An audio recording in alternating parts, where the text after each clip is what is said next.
खाली घ्या. आज 8 लाख कोटीच्या वर या राज्याच्या डोक्यावर कर्ज आहे. मागच्या काळामध्ये विविध खात्याच्या मंत्र्यांनी जेवढं त्यांचं बजेट आहे त्याच्यापेक्षा 5 पट 10 पट BNC सार्वजनिक बांधकाम सारख्या खात्यानं तर 13 पट नियोजन केलेलं आहे. आणि असं असताना तुम्ही काय करू शकता, कोणते खर्च कमी करू शकता. आता पुरवणी मागण्या आलेल्या आहे 35,000 कोटीच्या. या सगळ्या बघितल्या तर नियमित खर्चासाठीच मेजॉरिटी ना, काही विकास कामासाठी नाही आहे. आणि म्हणून या सगळ्या परिस्थितीमध्ये मला असं वाटत नाही की येणारं 5 वर्ष हे राज्य आर्थिक स्थिरस्थावर होऊ शकतं. सर, पूर्ण अधिवेशन संपलेलं आहे परंतु अजूनही खाते वाटप झाले नाही. पहिलं अधिवेशन आहे विदाउट खाते वाटप. मला असं वाटतं अजून आठवडाभर होणार पण नाही पुन्हा. कारण बऱ्याच खात्यांचं कामकाज आता उपमुख्यमंत्र्यांकडे सुद्धा कोणतेही खातं नाही. कारण खातं कोणतं आपल्याकडे असावं याच्यासाठी अजूनही वाद चालू आहे. नंतर पक्षांतर्गत सुद्धा आपल्या पक्षाला मिळाल्यानंतर ते कोणाला दिलं पाहिजे याच्यातही वाद चालू आहे. आणि या सगळ्या ह्याच्यात मला असं वाटतं हे वर्ष सरणार आहे. हे 2024 सरल्यानंतरच या राज्याचा मंत्रिमंडळ विस्तार होईल. शालेय गणवेशासंदर्भात काल तुम्ही मुद्दा उपस्थित केला होता. राज्य सरकारने निर्णय घेतलेला आहे की आता शालेय गणवेश जे आहेत ते शाळा स्थानिक पातळीवरच खरेदी केले जातील, शाळा व्यवस्थापन समितीकडे.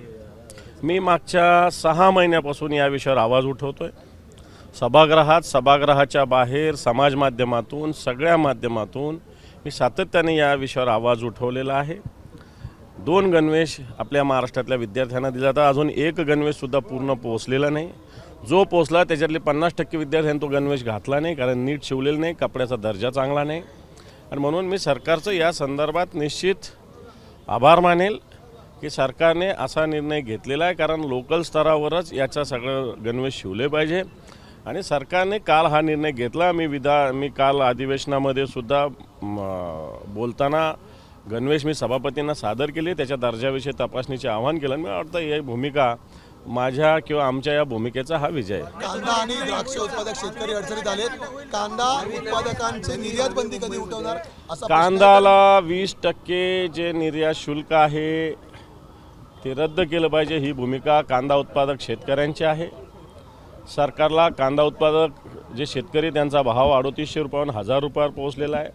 बाजारात 80 रुपये कांदा गेलेला आहे. प्रत्यक्षात शेतकऱ्याचा कांदा एकदम कमी दरानं खरेदी केला जातो.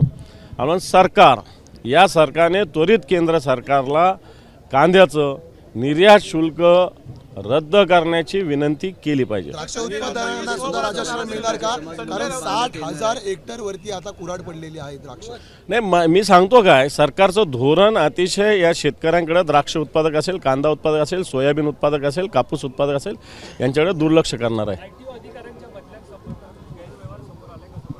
RTOच्या अधिकाऱ्यांच्या संदर्भात अनियमितता RTOमध्ये मोठ्या प्रमाणावर आहे.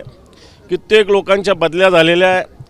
6 वर्ष झाले बदलावून. इथला एक भंडाऱ्याचा अधिकारी वर्मा 6 वर्षाने एकाच ठिकाणी आहे. त्याची बदली झाल्यावर तो बिना परवानगी कामकाज करतो.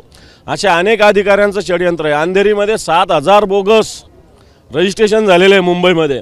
आणि या विभागाकडं मला असं वाटतं नवीन मुख्यमंत्री निश्चित या विभागाच्या पूर्ण कामकाजाचं आढावा घेतील, दोषीवर कारवाई करतील, ज्या अनियमितता झाल्यावर त्या सुरळीत करतील. येणाऱ्या निवडणुकांमध्ये संजय राऊत आज म्हणत होते की कार्यकर्त्यांची मागणी आहे की एकला चलोरेचा नारा द्यावा. तर नाना पटोले आपल्याला म्हणतायत की तुम्हाला कोणी थांबवलेलं आहे, काय सांगता? मला असं वाटतं संजय राऊत साहेब असतील किंवा नाना पटोले असतील, हे दोघे मोठे नेते आहेत.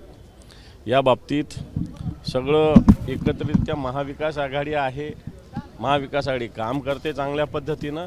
आणि येणाऱ्या काळामध्ये ज्याचं त्याचं पक्ष संघटन मजबूत झालं पाहिजे, याच्याविषयी काय दुमत असण्याचं.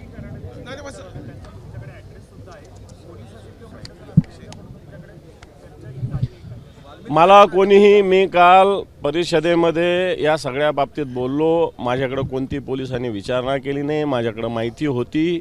मागच्या 4-5 दिवस वाल्मिक कराड या नागपूरमध्ये जवळपास होते.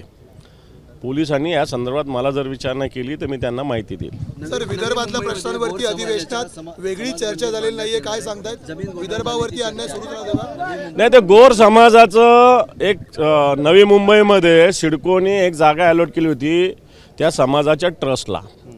आता ती जागा दिली संजय राठोड यांच्या एका ट्रस्टला, पण संजय राठोड यांच्या ट्रस्टला दिली हा काय प्रोसेस असेल सरकारचा भाग, पण त्यांचे जे सचिव होते खाजगी सचिव काहीतरी त्यांचं नाव राठोडच आहे, ह्यांनी ज्या पद्धतीनं पत्र दिलेलं आहे खाजगी सचिव म्हणून, हे पत्र अतिशय चुकीचं आहे, नियमभंगाचं आहे, शिस्तभंगाचं आहे. मंत्र्यांनी एखादं पत्र दिलं मी समजू शकतो, मंत्र्याला तेवढा अधिकार आहे, खाजगी सचिवाला असे अधिकार पोचत नाही.